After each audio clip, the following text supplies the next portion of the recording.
Olá, meu querido irmão, seja bem-vindo mais uma vez ao estudo da Palavra de Deus, dando continuidade ao estudo Ouvindo a Voz de Deus, hoje com o terceiro tema dessa série, que vai ser a origem do mal. Onde começou o mal? Quem é o responsável pelo mal? Hoje nós responderemos essas perguntas de acordo com a Palavra de Deus. Charles Baudelaire, historiador, artista e poeta francês do século XIX, acreditava que Deus criou a natureza e os seres humanos para seres bons e maus, resultando no que parece ser uma mistura de ambos. Há quem concorde com Charles, mas qual deve ser a sua postura cristã? Como harmonizar um Deus amoroso que deu a própria vida para salvar pecadores com a existência de doença, sofrimento e morte? Que dizer da realidade como violência, terrorismo, roubo, assassinatos frios que acontecem todos os dias? É Deus responsável por tudo isso? Quem será o responsável por todas essas coisas, por todas as calamidades que existem sobre a face da terra?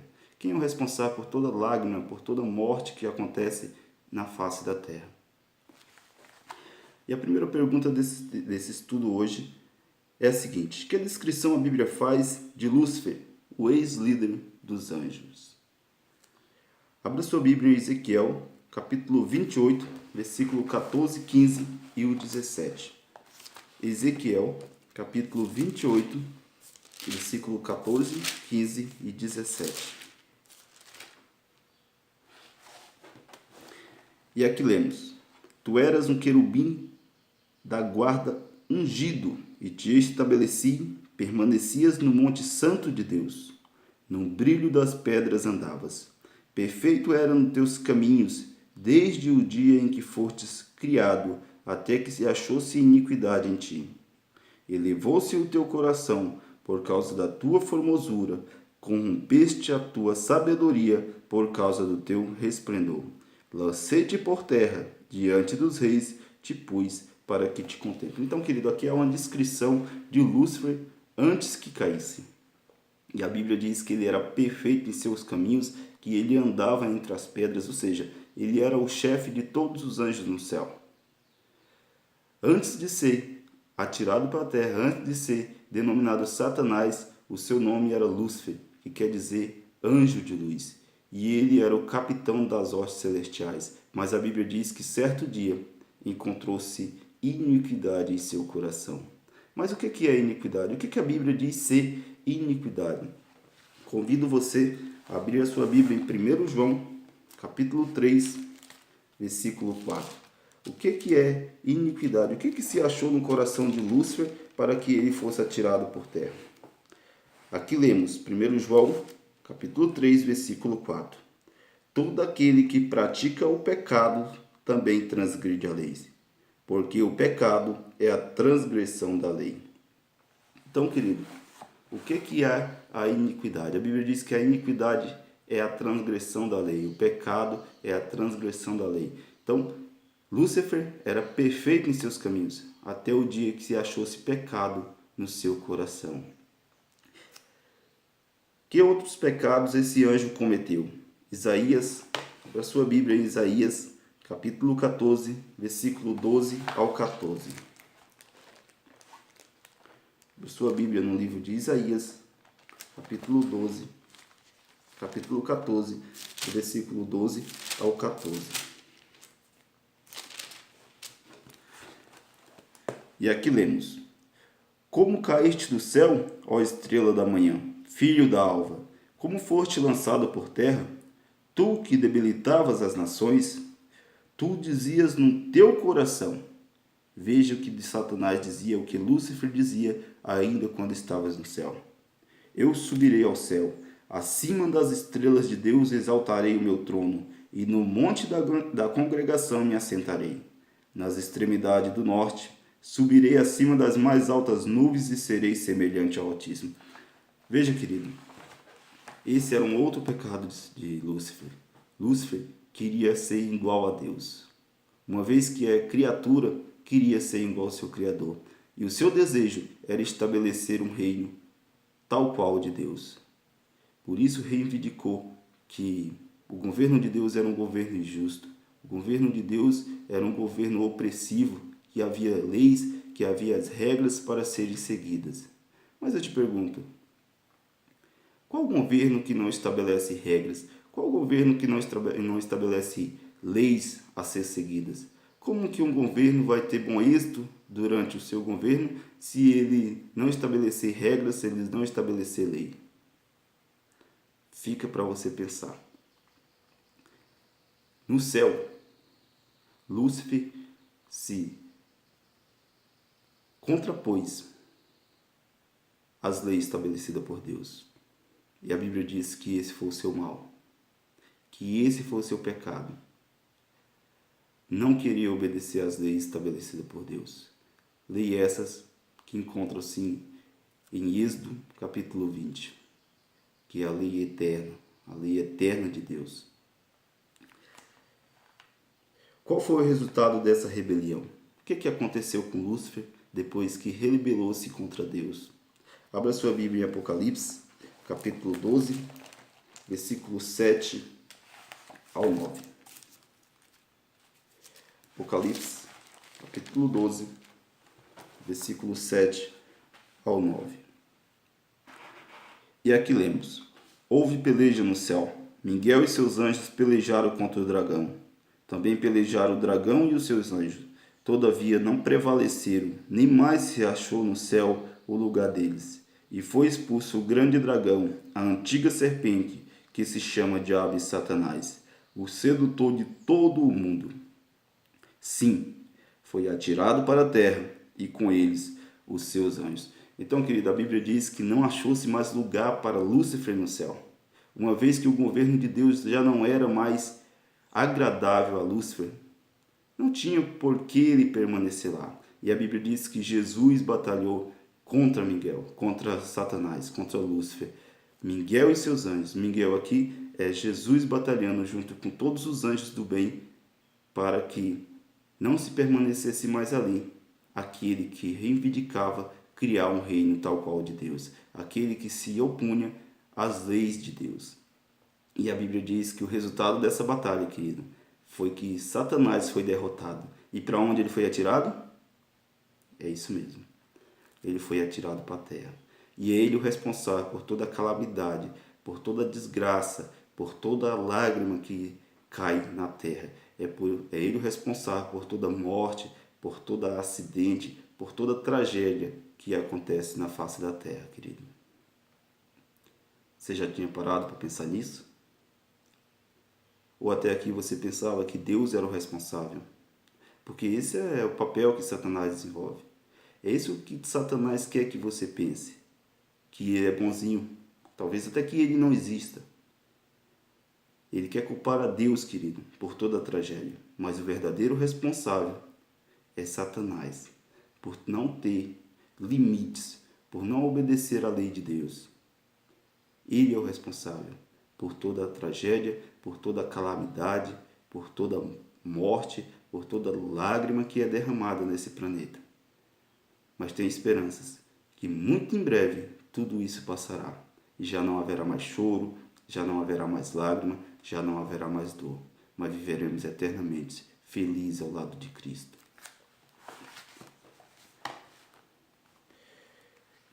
Que advertência Deus fez a Adão e Eva no jardim do Éden? Abra sua Bíblia em Gênesis capítulo 2, versículo 15 ao 17. Qual foi a advertência que Deus fez a Adão e Eva no jardim do Éden?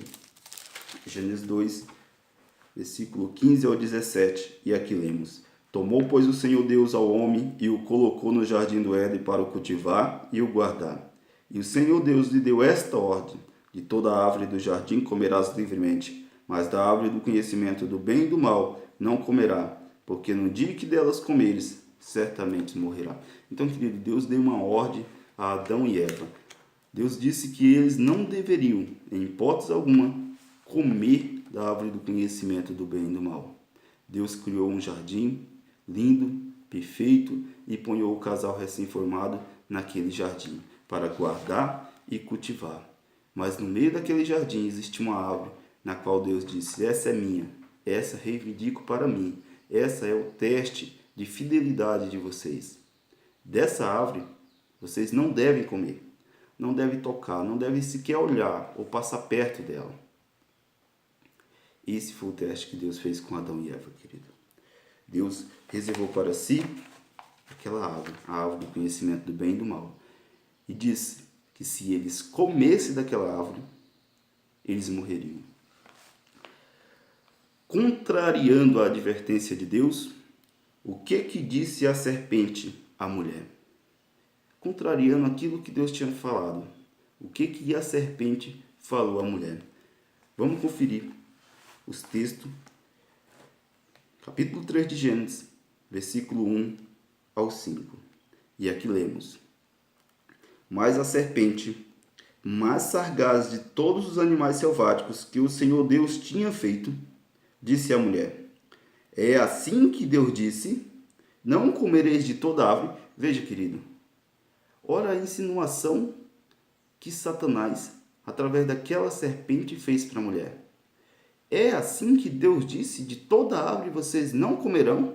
Não foi isso que Deus disse. Deus disse, de todas as árvores vocês podem comer livremente, mas da árvore do conhecimento do bem e do mal não comereis, porque certamente morrereis. Mas Satanás, querido, se apresentou e fez a seguinte pergunta: é isso que Deus disse, de todas as árvores vocês não podem comer? E continua o relato.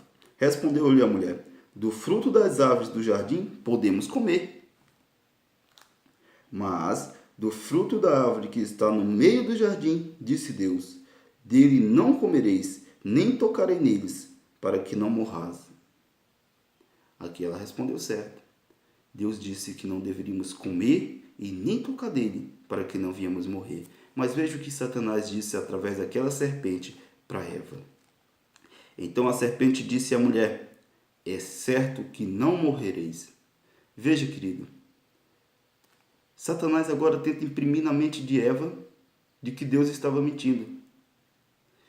De que Deus era um Deus mentiroso e não era passivo de confiança, querido. Veja que ponto Satanás induziu a Eva. E continua o relato. Porque Deus sabe que no dia em que dele comerdes, se vos abrirão os olhos, e como Deus sereis conhecedores do bem e do mal. Aqui, querido, Satanás joga Eva contra Deus. Está dizendo que Deus é um Deus limitador. Que Deus não tinha desejo que os seus filhos, que Adão e Eva, tivessem conhecimento. É isso que Satanás está dizendo. Satanás está dizendo que se eles comessem da árvore, eles obteriam mais conhecimento. Eles seriam sábios, seriam tão sábios quanto a Deus. E o conhecer o bem e o mal.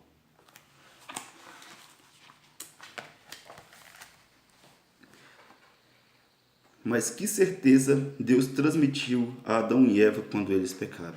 Nós conhecemos a história, querido, e nós sabemos que Eva, infelizmente, comeu do fruto que Deus havia falado que não devia ser comido. Mas a misericórdia de Deus é grande. E o que ele fez quando eles pecaram? Deus os condenou? Deus os destruiu? Deus virou as costas para ele e nunca mais voltou? Vejamos o que Deus fez em Gênesis 3, versículo 15. E aqui lemos: porém, inimizade entre ti e a mulher, entre a tua descendência e o seu descendente. Este te ferirá a cabeça e tu lhe ferirás o calcanhar. Aqui é a primeira profecia messiânica na Bíblia. Deus falou assim: ora, homem, ora, mulher, vocês pecaram, vocês não me obedeceram. Vocês, induzidos por Satanás, duvidaram da minha palavra. Mas eis que eu não vos abandono. Eu não vou abandonar vocês. Eu enviarei o meu filho para salvar vocês. E eu porei inimizade entre ti e a mulher, Satanás. E Satanás, você vai ferir o calcanhar do descendente da mulher.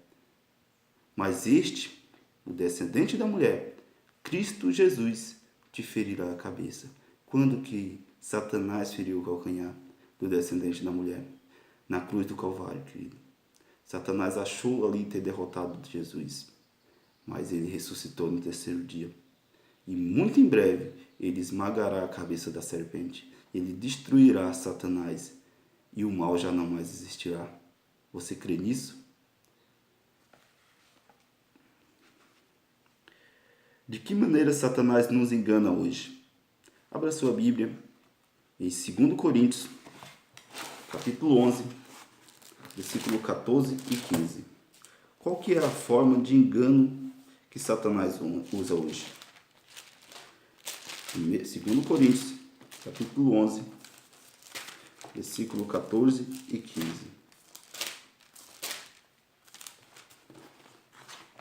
E aqui lemos: E não é de admirar, porque o próprio Satanás se transforma em anjo de luz. Não é muito, pois, que os seus próprios ministros se transformem em ministros de justiça, e o fim deles será conforme as suas obras. Mas antes de darmos uma explicação a respeito disso, querido, eu quero convidar você a abrir a Bíblia em Mateus 24, 24. A Bíblia aqui diz que Satanás se transforma em anjo de luz e os seus ministros se transformam em ministros de justiça. Agora abra sua Bíblia em Mateus 24, versículo 24. Mateus 24, 24 fala assim: Porque surgirão falsos cristos e falsos profetas, operando grandes sinais e prodígios, para enganar, se possível, os próprios escolhidos. Então veja, queridos, a pergunta é: Satanás pode fazer milagre? A Bíblia diz que ele faz prodígios, e prodígios é milagres. Então, querido, a Bíblia diz que Satanás ele se transforma em anjo de luz. E os seus ministros aparecem como ministros de justiça. E assim tem saído pelo mundo afora a enganar muitos. A Bíblia diz que muitos falsos profetas e muitos falsos cristos surgiriam. E de fato é o que vemos. Hoje, Satanás usa pessoas e mais pessoas pelo mundo afora para enganar, para tirar do seu coração o reino de Deus. Muitos acham que estão adorando a Cristo, estão adorando a Deus.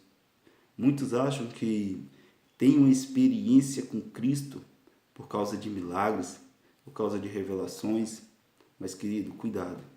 Não estou aqui dizendo que Deus não opera milagres. Pelo contrário, Deus é maravilhoso e Ele opera, sim, milagres. O mesmo Deus de antes é o Deus de hoje. Mas, querido, lembre-se, Satanás é um anjo poderosíssimo. E a Bíblia diz que ele se transforma em anjo de luz. A Bíblia diz que os seus ministros são ministros de justiça. A Bíblia diz que eles saem para enganar aqueles que se põem diante deles. Aqueles, querido, que não querem, que não dedicam tempo a estudar a palavra de Deus para descobrir como que Satanás engana as pessoas hoje. Muitos acreditam ou procuram milagres, revelações, derramamento em abundância do Espírito Santo, manifestações extraordinárias. Mas será que esse poder por trás de toda essa manifestação é o poder de Deus? Cuidado, querido. Doe-se a estudar a palavra de Deus. Doe-se a ter um relacionamento íntimo com Deus. Dedique tempo em oração, jejum e estudo da palavra de Deus, para que você não venha ser enganado por falsos profetas que têm saído pelo mundo todo a fim de reunir fileiras e fileiras que acham que estão adorando a Deus, mas que na verdade estão adorando ao inimigo de Deus.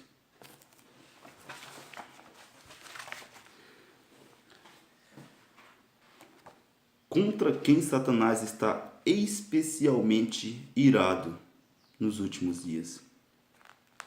Apocalipse, capítulo 12. Abra sua Bíblia em Apocalipse, capítulo 12, versículo 12 e o versículo 17.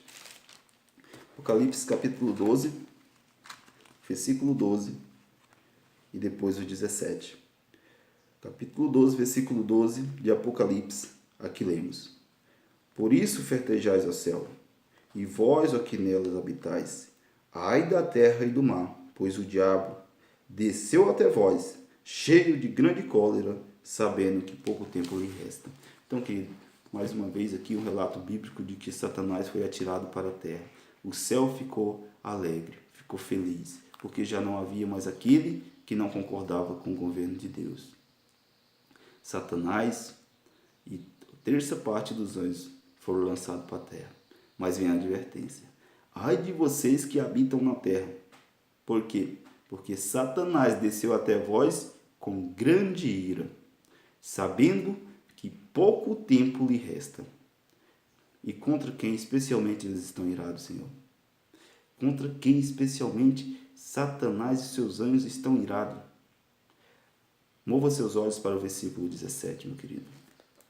E aqui lemos: e irou-se o dragão contra a mulher, e foi pelejar com o restante da sua descendência.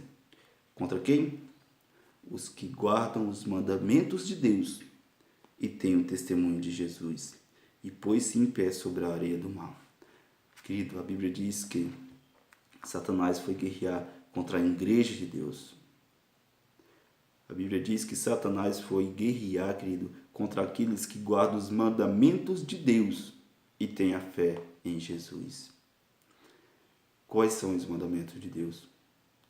Os 10 mandamentos, que encontram-se em Êxodo capítulo 20. Queridos, Satanás está especialmente irado com aqueles que guardam os mandamentos de Deus. Mas são esses, sabe, querido? Satanás odeia a lei de Deus. Por isso ele não quer que você guarde a lei de Deus, a verdadeira lei de Deus. Por isso, querido, que todo aquele que se põe na condição de guardar a lei de Deus é ultrajado, é humilhado, é perseguido, é zombado. Porque Satanás tem imprimido na mente das pessoas de que a lei de Deus não é necessária. Mas, querido, lembre-se, o conflito começou no céu e estendeu-se para a terra, reivindicando a lei de Deus, porque Satanás não queria obedecer a essa lei. E ele quer que eu e você também não viemos a obedecê-la. Como vencer esse inimigo, querido? Abra sua Bíblia em Efésios capítulo 6, versículo 10 em diante. Como vencer o inimigo? O que devemos fazer para vencê-lo? Efésios capítulo 6, versículo 10 ao 18.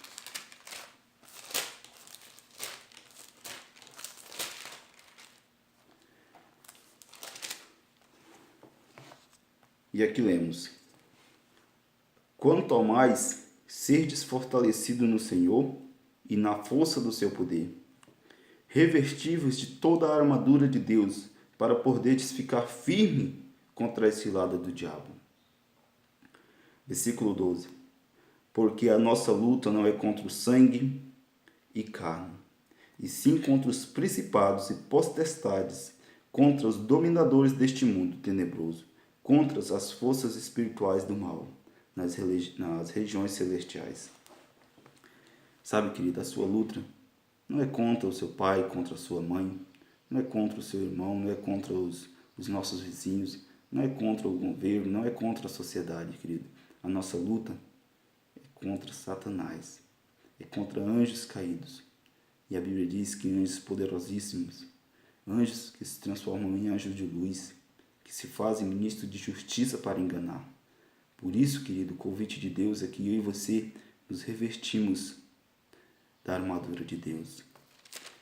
Continuamos lendo aqui o versículo 13. Portanto, tomai toda a armadura de Deus para que possais resistir no dia mau. E depois de teres vencido tudo, permaneceis inabaláveis. Versículo 14. Estais, pois, firme, cingindo-vos com a verdade e vestindo-nos com a couraça da justiça. Então, querido, a Bíblia diz que nós devemos estar firme, cingindo com a palavra de Deus, que é a verdade, e nos revestindo com a justiça de Cristo, para podermos resistir aos ataques de Satanás. E no versículo 15, Aqui lemos: calçai os pés com a preparação do Evangelho da paz.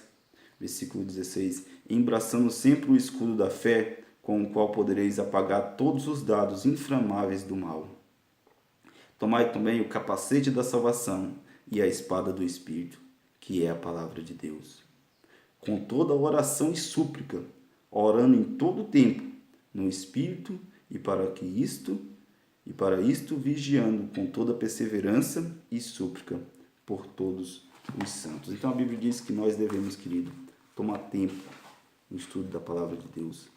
Nos ponhamos diante de Jesus e pedimos que Ele aplique a sua justiça e nos dê força para resistirmos aos ataques de Satanás.